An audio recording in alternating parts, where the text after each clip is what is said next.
झाल्यानंतर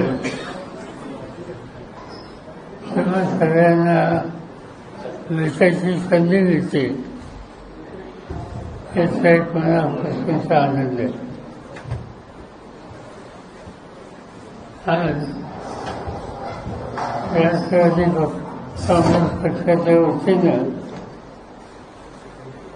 एक जागृती करण्याचा कार्यक्रम आसाममध्ये घेतला. आज राज्यामध्ये 50%च्या पेक्षा अधिक ओबीसीची संख्या आहे. या घटकांना विविध प्रश्नांना तोंड द्यावं लागतं. त्या प्रश्नाची सुरुवात करण्यासाठी एक जागृती करण्याची आवश्यकता आहे आणि त्यासाठी आमच्या सरकारांच्या वतीनं हा एक मोठा कार्यक्रम सगळ्या राज्यामध्ये घेतलेला आहे. या कार्यक्रमाची सुरुवात आजच होईल. अनेक ठिकाणी ही यात्रा आहे. ज्या ठिकाणी जाईल त्या ठिकाणी जाहीर सभेचा कार्यक्रम आहे आणि भविष्याचे प्रश्न जे आहेत त्याची मांडणी ही लोकांच्या समोर केली जाईल आणि त्याचं संघटन हे कसं मजबूत करता येईल याची काळजी ही घेतली जाईल. प्रामुख्यानं नागपूरला येण्याचं निमित्त या कार्यक्रमाचा आहे. मला आनंद आहे की हा कार्यक्रम मी हातात घेतल्यानंतर नागपूरचा प्रेस नेहमीच अशा कामाकडे औत्सुक्य दाखवतं आणि तुम्हा सगळ्यांची उपस्थिती हे स्पष्ट करतोय. तुम्हा सगळ्यांचं मी स्वागत करतो आणि मला असं वाटतं की आपल्याला काही विचारायचं असेल तर माहीत तुमच्या हातावर नेहमी देतो. बाबासाहेब, आता 2 दिवसाआधी राहुल गांधींनी म्हटलं होतं की महाराष्ट्रामध्ये मतांची चोरी निवडणूक आयोगाने केलेली आहे. या सगळ्या बाबतीत आपण काय खरं सांगायचं म्हणजे याच्यामध्ये आम्ही लोकांनी हवं तसं लक्ष दिलं नाही. मला असंच विधानसभेच्या निवडणुका जाहीर झाल्या त्याच्या आधी दिल्लीमध्ये मला काही लोक भेटायला, 2 लोक, त्यांची नावं पत्ते हे आता माझ्याकडे नाही आहेत कारण मी त्याचं लक्ष दिलं नाही. आणि त्यांनी आम्हाला सांगितलं की महाराष्ट्रामध्ये 288 विधानसभेच्या जागा आहेत. आम्ही तुम्हाला 107 जागा निवडून येण्याची गॅरंटी देतो. मला आश्चर्य वाटतं आणि स्पष्ट सांगायचं म्हणजे त्यांनी जरी सांगितलं गॅरंटीचं तरी निवडणूक आयोग या संस्थेच्या संबंधी माझ्या मनात काही शंकेची स्थिती नव्हती आणि म्हणून असे लोक भेटत असतात म्हणून त्यांच्याकडे मी त्यावेळी दुर्लक्ष केलं. आणि ते झाल्याच्या नंतर त्या लोकांची आणि राहुल गांधी यांची मी वेळ घालून दिली. त्या लोकांना जे काही म्हणायचं होतं ते राहुल गांधींच्या समोर म्हणलं आणि राहुल गांधींचं माझं मत या कामात आपण लक्ष देऊ नये, हा आपला रस्ता नाही. आपण लोकांच्याकडे जाऊ आणि लोकांचा पाठिंबा मिळेल कसा होईल हा निर्णय आम्ही घेतला आणि त्याकडे दुर्लक्ष.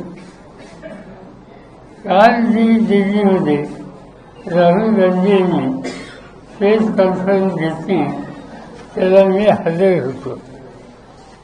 पहिल्यांदा एक गोष्ट सांगायची की मी कालपासून बघतोय की उद्धव ठाकरे हेही होते, ते कुठं बसले होते याच्यावरच लोकांचं लक्ष जात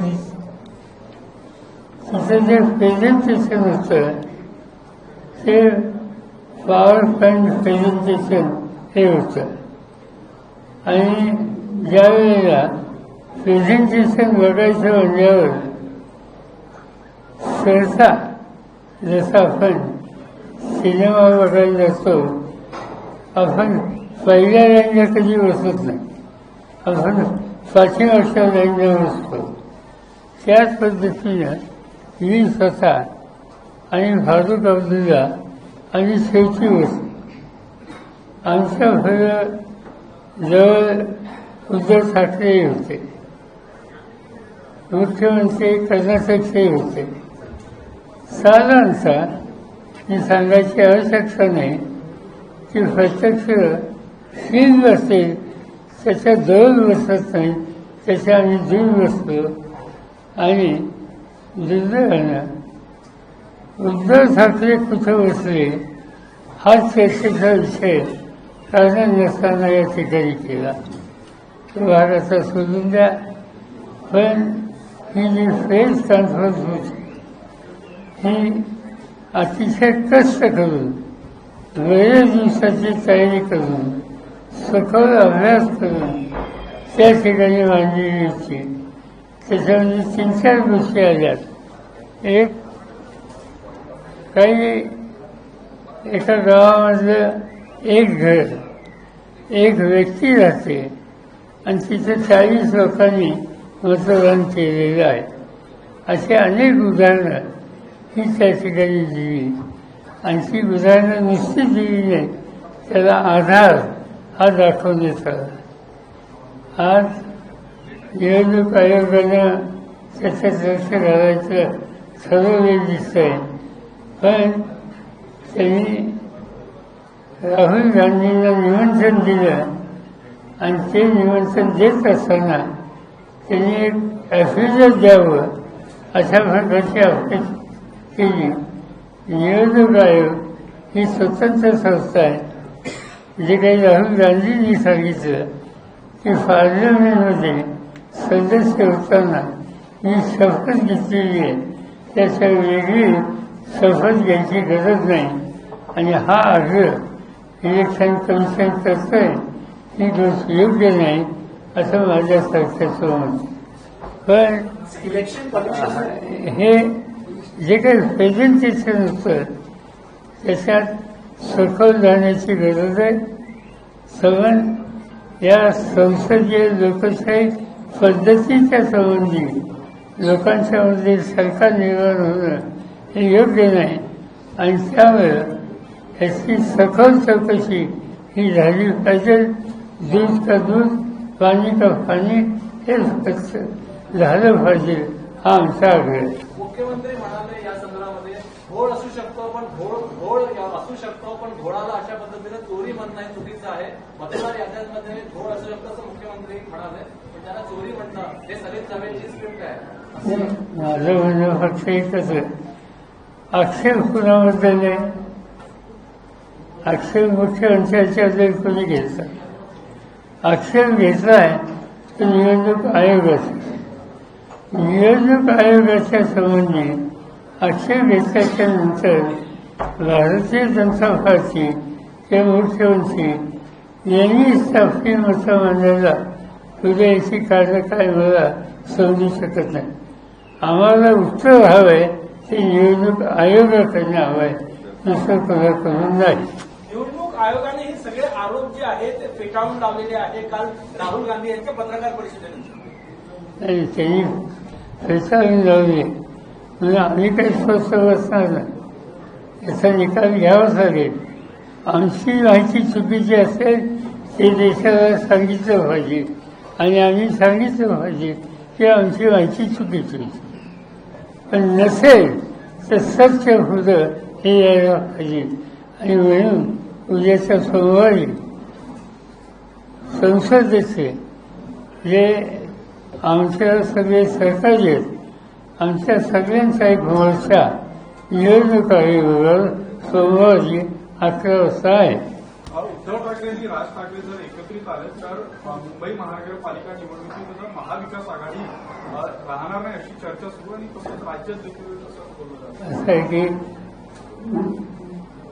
नगरपालिका, जिल्हा परिषद, महानगरपालिका यांच्या निवडणुकीची आम्ही लोकांनी बसून अद्याप चर्चा केलेली नाही आणि त्यामुळे एखाद्या पक्षाने काही मतं मांडली असतील तर त्यासंबंधी आज मी भाष्य करू शकत नाही. पण आम्ही बसून चर्चा करून एक पक्षाचा करता येईल का हे प्रयत्न करणार. पवार साहब, अमित शाह जी का ऐसा कहना है कि जो घुसपैठी है, बाहर के नागरिक है, उनके वोटर लिस्ट से नाम डिलीट किया जा रहा है, जो कि बिहार, मध्य प्रदेश, छत्तीसगढ़ की जो बातचीत की जा रही है, तो घुसपैठियों का वोट हटाया जा रहा है, इसीलिए इंडी गठबंधन को तकलीफ हो रही है. बात ऐसी है कि राहुल गांधी ने जो प्रेस कॉन्फ्रेंस दी वहाँ कर्नाटक के लोग थे, यानी कर्नाटक के वोटर्स, महाराष्ट्र के वोटर्स और एक राज्य के वोटर्स. वहाँ चुनाव नहीं है. वहाँ की स्थिति के बारे में कोई समस्या किसी ने उठाई नहीं थी, मगर इसका पूरा स्टडी करके लोगों के सामने ये सब बातें रखने के बाद गृह मंत्री की जिम्मेदारी थी कि इसका जवाब देना, और उन्होंने ये इशू अन्य जगह पर डाइवर्ट करने की कोशिश की. तो बिहार चुनाव में क्या लग रहा है कि जो 65 लाख के आसपास वोटर लिस्ट से वोटर्स और एक राज्य के वोटर्स, वहाँ चुनाव नहीं है.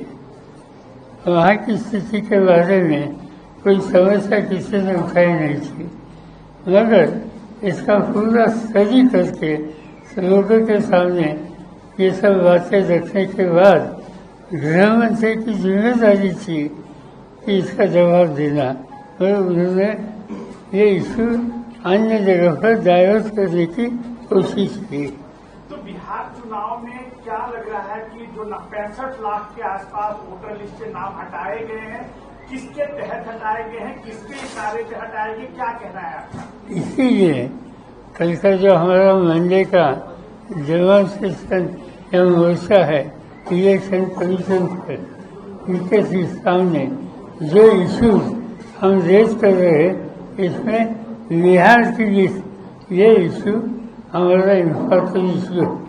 उससे 15 दिन से इस इशू पर पार्लियामेंट में हंगामा हो रहा है. पार्लियामेंट चल नहीं सका. सच स्थिति लोगों के सामने लाने का मौका जो था संसद के माध्यम से वो हो नहीं रहा, और इसीलिए बिहार के बारे में हम लोगों के मन में आशंका है.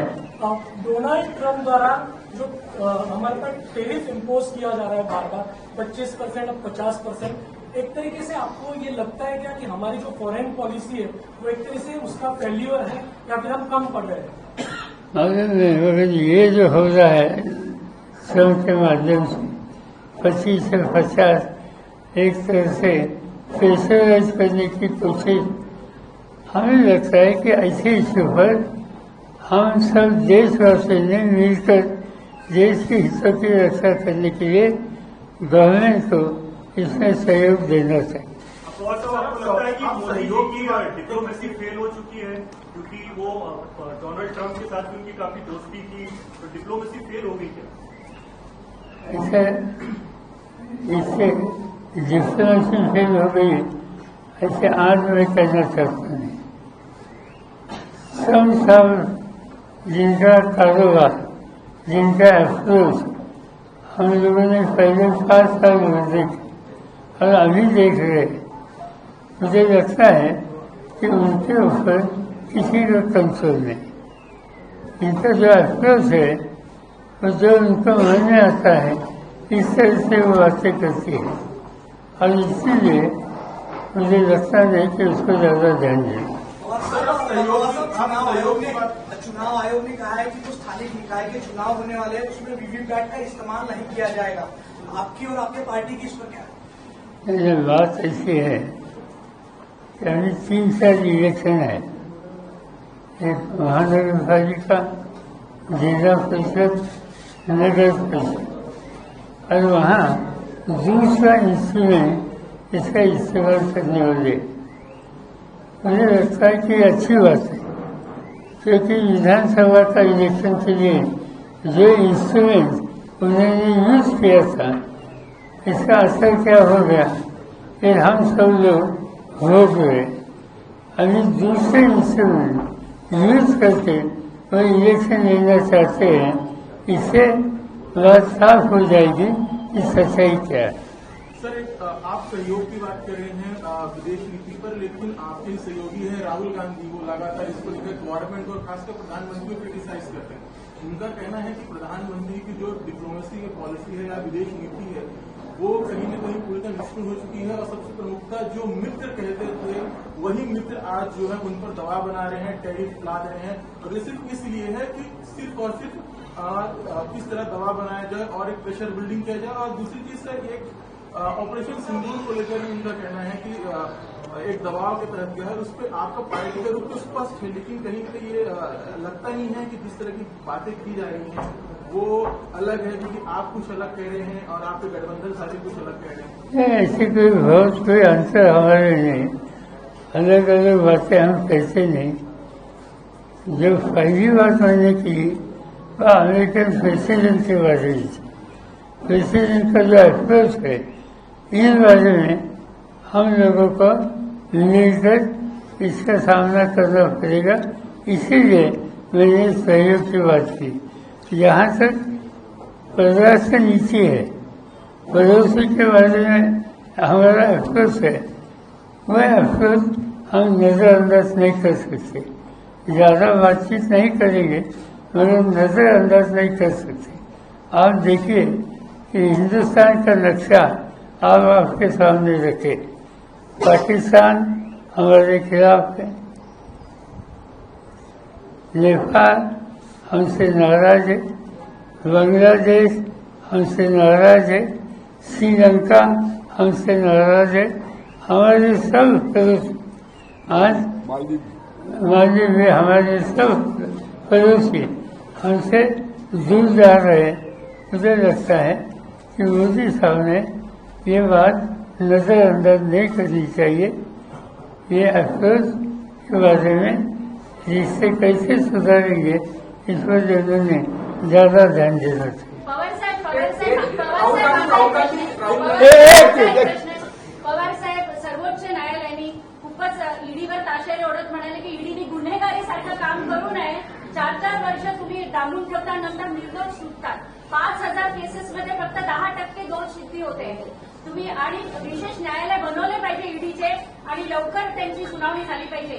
तुम्ही या टिप्पणीकडे सर्वोच्च न्यायालयाची साधी गोष्ट आहे, सर्वोच्च न्यायालयाने जी माहिती सांगितली की एकंदर ईडीच्या केसेस किती होत्या आणि प्रत्यक्ष त्याचा जो निर्णय लागला, निर्णय बघितल्याच्यानंतर अतिशय कमी जागेवर त्या ठिकाणी कोर्टाने ईडीची भूमिका मान्य केली। याचा अर्थ स्पष्ट हा होतो की हे सरकार ईडीचा गैरवापर काही वर्गाच्या विरुद्ध जाणीवपूर्वक करतात आणि त्याबद्दलचं अतिशय स्वच्छ भाष्य हे विविध पद्धतीने सुप्रीम कोर्टाने हे केलं, ही गोष्ट आशादायक आहे।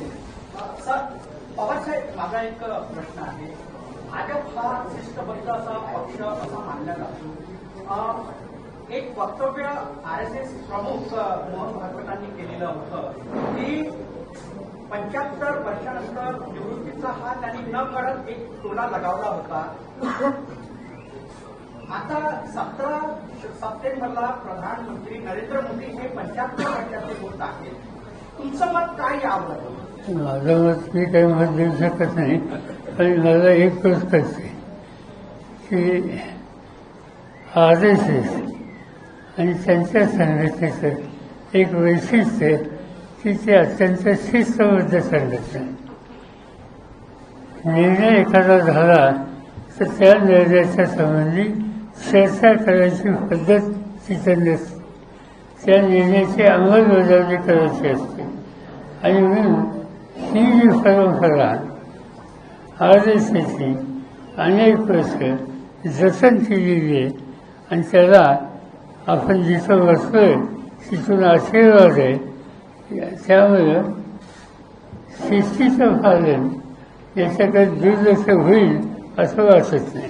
राहुल गांधी यांची जी कार्यक्रम झाला दिल्लीला त्यात उद्धव ठाकरे यांना मागे बसवलेलं बोला. आपको क्या लगता है कि इलेक्शन कमीशन की इंटीग्रिटी कॉम्प्रोमाइज हुई? इतने एलिगेशन आ रहे हैं, वो इंक्वायरी नहीं कर रही है वोटिंग लिस्ट मैनिपुलेशन में. आपको लग रहा है कि उनकी इंटीग्रिटी कॉम्प्रोमाइज हो रही है?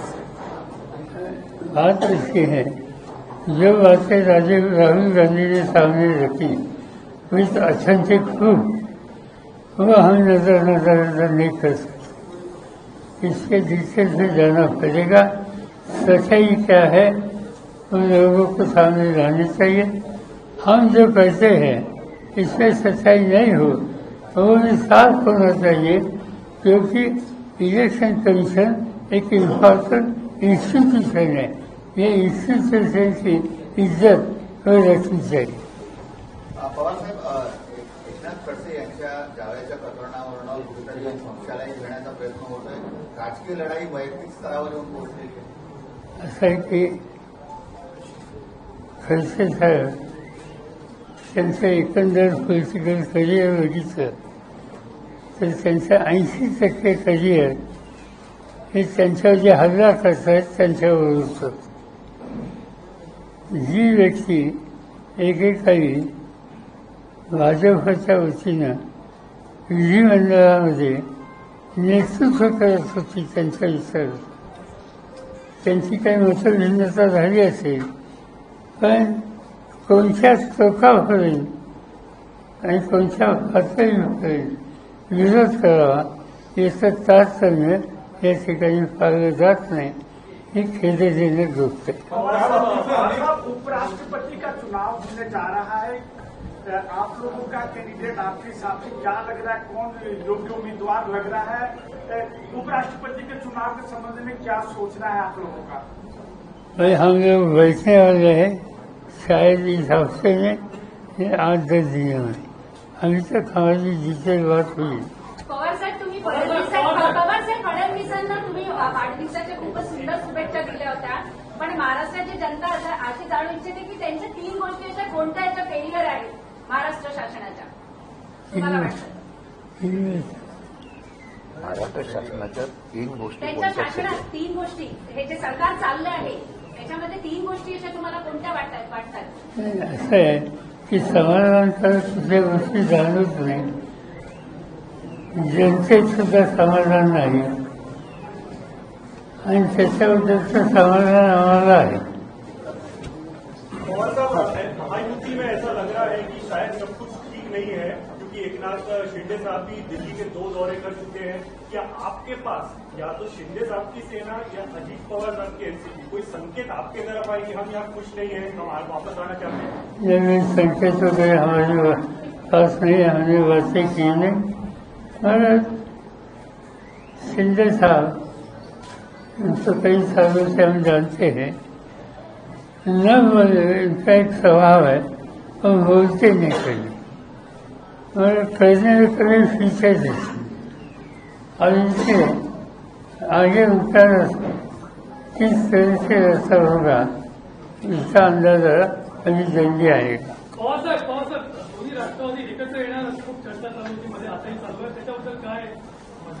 असं काही आम्ही राष्ट्रवादी काँग्रेसमध्ये काम करणारे लोक आहोत. आम्ही आमच्या विचारांनी पुढे जातो. इतरांच्यावर सहकार्य करण्याच्या बाबतीत आमचा विरोध नसतो, पण आमचं एक सूत्र आहे की भारतीय जनता पार्टी यांच्या समेत कोणी जात असेल तर त्यांच्यावर आम्ही नाही. बीच में खबर आई कि भाजपा प्रवक्ता प्रवक्ता उनको हाईकोर्ट में जज भी बनाया गया, ऐसा कांग्रेस के लोगों ने भी इसको ट्वीट किया था, आपका इस पे प्रतिक्रिया? एक हाईकोर्टचा जज इसके महिला प्रवक्ता होते काँग्रेसचा बीजेपीच्या त्याच्याबद्दल रिॲक्शन लोकांच्या आल्या, पण नियुक्ती झाली. पुन्हा जज ही सुद्धा कॉन्स्टिट्युशनल पोस्ट आहे आणि म्हणून त्याच्याबद्दलची गुणवत्तेवर चर्चा करणं योग्य वाटत नाही. बाबासाहेब, राज्यात शेतकरी आत्महत्या आहे आता या अवकाळी पावसाळा, मात्र राज्यामध्ये सुद्धा कबुतरांचा विषय असेल, हत्तीचा विषय असेल, या सगळ्या याच्यावर चर्चा होत आहे. जे महत्वाचे मुद्दे आहेत ते कुठेतरी मागे पडत आहेत आणि जाणून पाडल्या जात असं वाटतं. आता आमची जी पदयात्रा सुरू होते त्याच्यातलं महत्वाचं एक कारण आहे की आज शेतकऱ्यांची स्थिती अतिशय गंभीर आहे. अनेक ठिकाणी थकबाकी वाढलेली आहे. सरकारी बँकांची स्थिती अतिशय संकटात गेलेली आहे आणि निराश झालेला शेतकरी आत्महत्याच्या रस्त्यावर जातोय. हे सगळं चित्र महाराष्ट्राला शोभादायक नाही आहे आणि त्यासाठी जनमत तयार करणं याची आवश्यकता आहे आणि ते काम आम्ही करतो. लास्ट प्रकाश आंबेडकरांनी आता एक स्टेटमेंट केलं की मोठा राजकीय भूकंप होणार आहे आणि तुम्ही भाजपमध्ये प्रवेश करणार. सगळे आम्ही महाराष्ट्राच्या भूकंपाची